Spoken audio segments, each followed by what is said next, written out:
Spot on big game Traeger pellets. Little horse trade never hurt anybody. I think we're going now.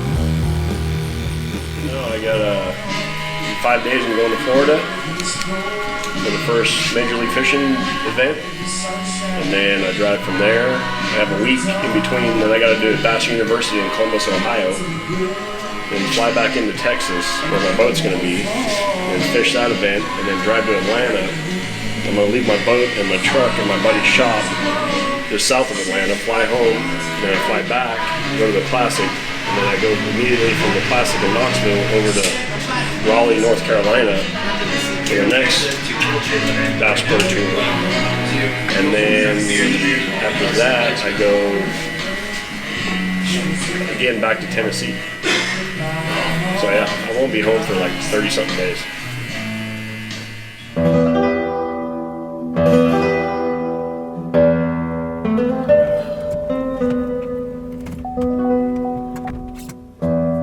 This is to some Randy Travis.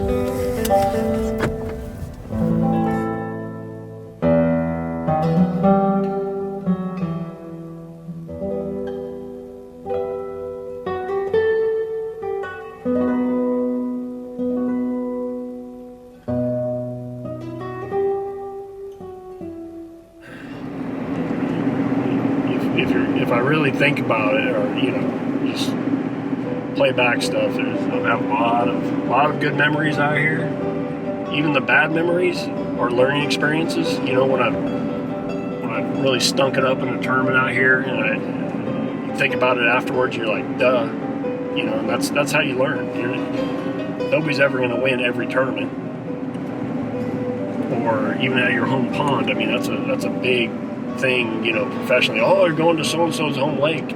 Very seldom do they win or do really, really well. I mean, it's just, unless it sets up just right. But won a lot of money out here at this lake catching these fish.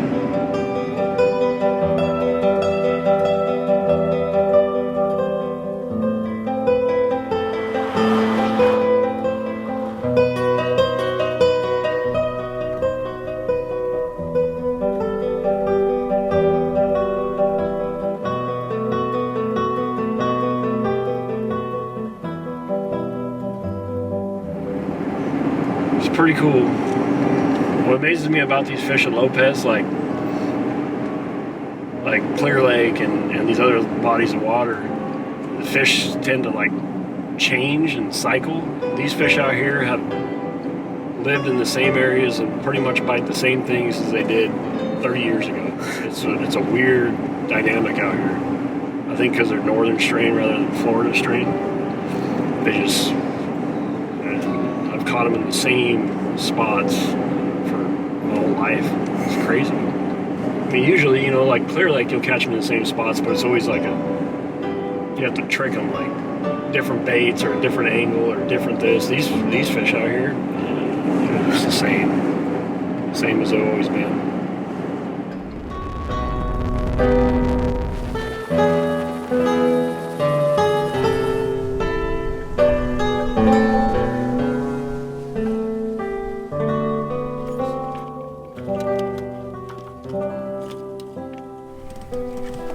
Why is the one you want at the very bottom?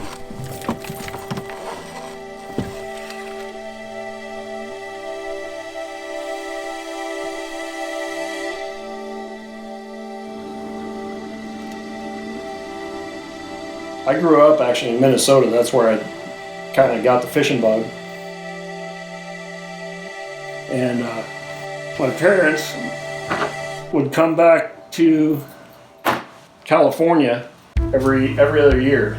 I got here and I'm like, where can we fish? So my dad figured out Lopez, he's not much of a fisherman, great basketball player, and So we rented a boat, went out to Lopez and caught some trout, and I'm like, this isn't as good as Minnesota, you know. We finally moved back here, and I think I was in like 5th grade. That's all I wanted to do was fish, but there wasn't much fishing to be done. So I got big time into basketball.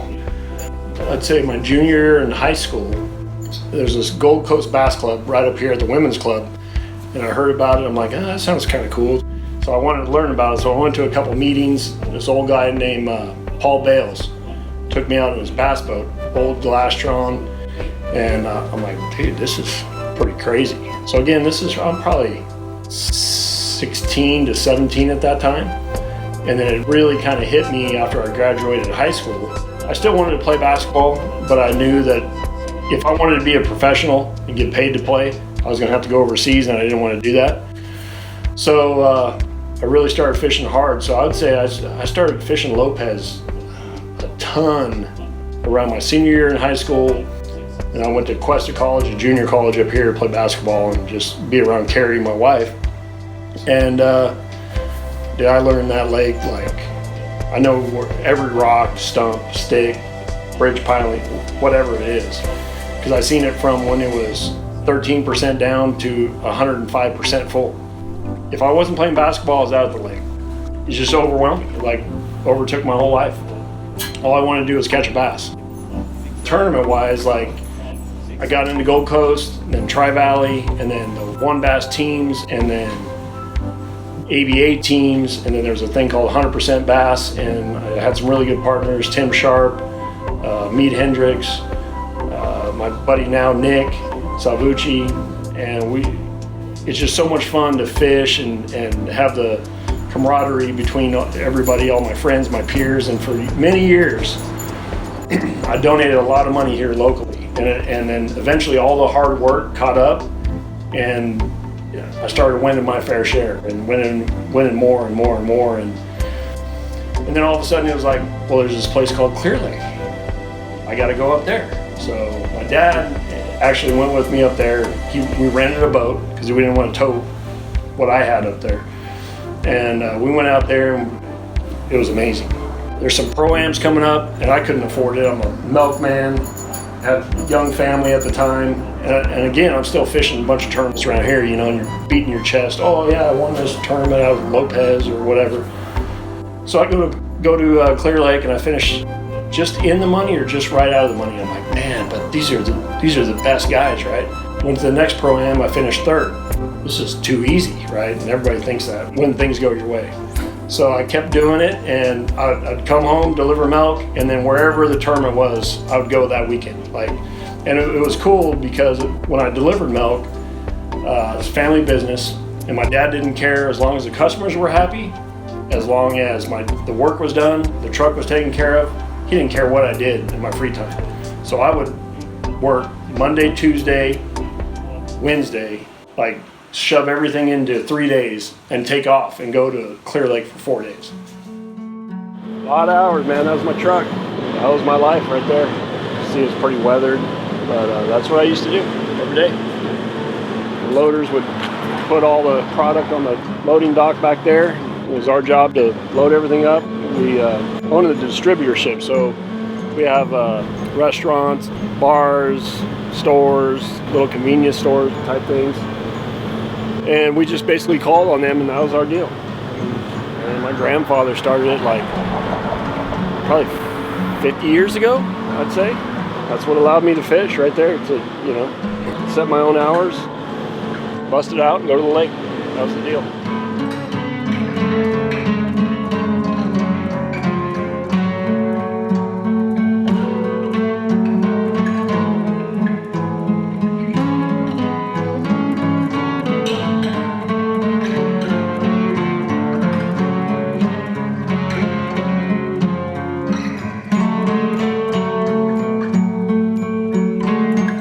Beginning, but it's been a long journey, and like I said, it's still, I'm delivering milk and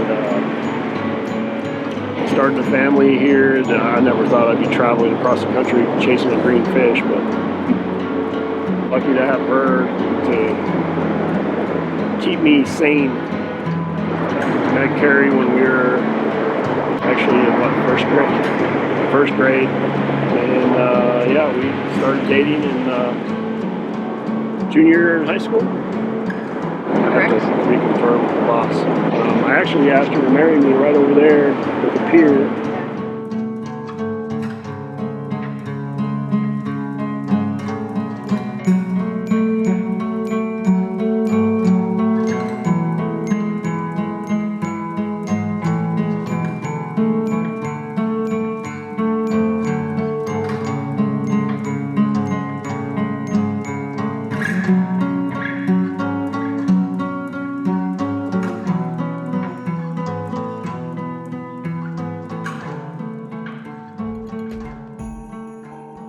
But no, dude, yeah, like, see, I remember a couple of years ago, I tanked 2 tournaments, like, right in a row, and I flew home. I called Nick, I'm like, dude, I need your boat. He's like, yeah, whatever.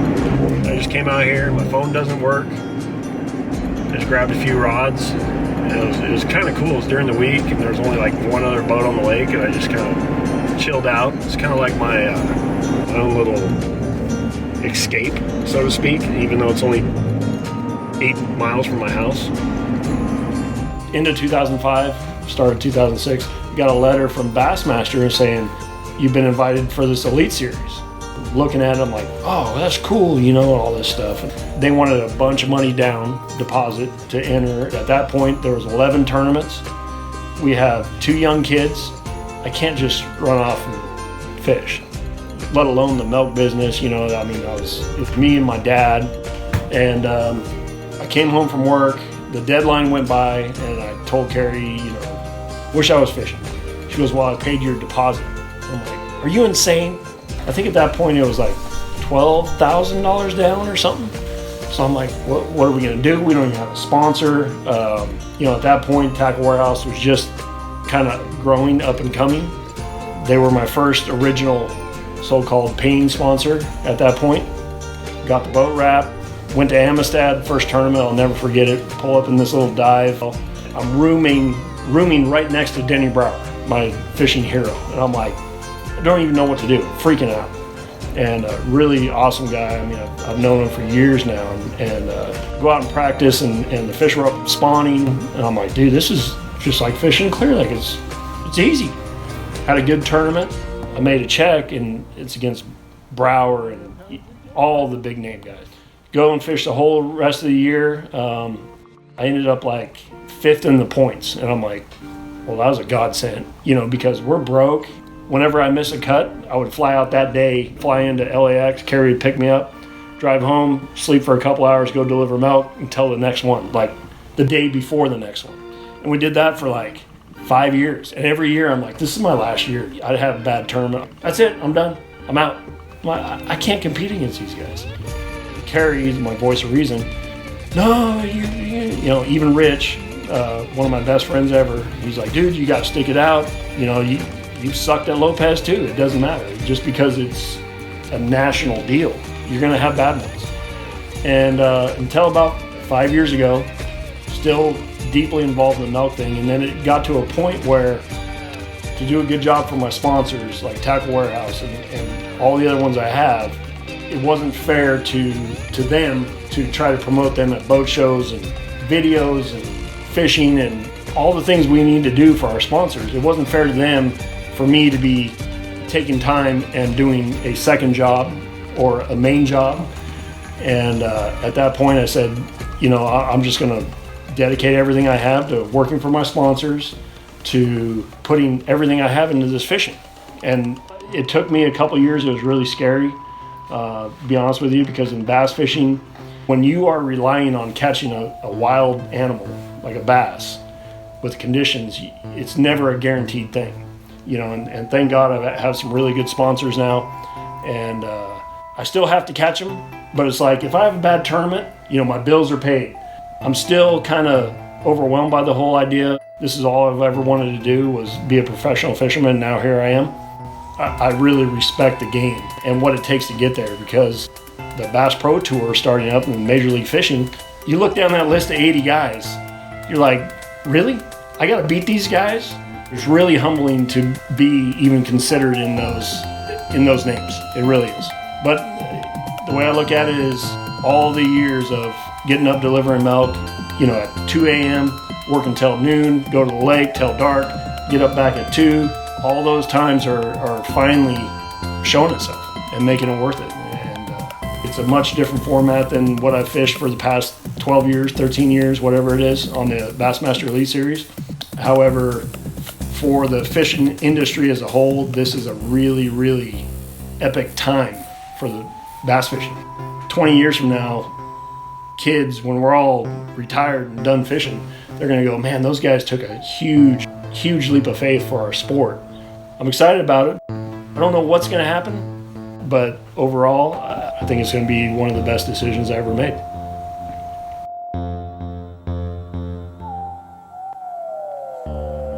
I mean, it's bizarre to really think about it, because if you would have told me that 20 years ago this is what I'd be doing, I'd have said you're insane. But it's the way it happens.